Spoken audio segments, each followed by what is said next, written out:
అయితే 200 సబ్స్క్రైబర్ అయ్యారు కాబట్టి దానికోసమని ఒక స్వీట్ అయితే చేస్తాను నేనైతే. ఏంటిదంటే సిరా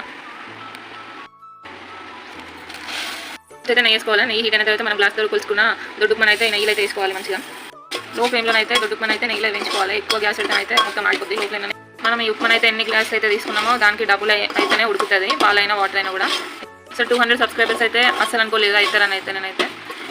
యూట్యూబ్ అయితే వట్టిగా వీడియోస్ తీసి పెట్టలేదు కావచ్చు అనుకున్నా. కానీ ఎంత ప్రాసెస్ ఉంటుందో నాకు అసలు కూడా తెలియదు. యూట్యూబ్ అంటే వీడియోస్ తీసి పెట్టలేదు కాదు. ఫుల్ కష్టపడితే కానీ మనకి ఏది రాదన్న సంగతి నాకు అర్థమైంది.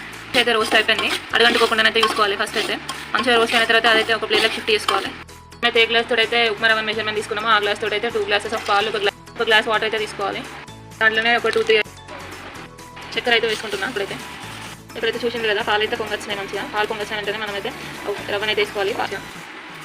మనకి వేసుకున్న తర్వాత అయితే మంచిగా కలుపుకోవాలి. ఉండలేకుండానైతే ఉండాలంటేనైతే టేస్ట్ అయితే బాగుంటుంది. ఇదైతే దొడ్డుమ్మ కాబట్టి ఉడకడానికి కొంచెం టైం పడుతుంది. క్యాప్ అయితే పెట్టేసేయాలి.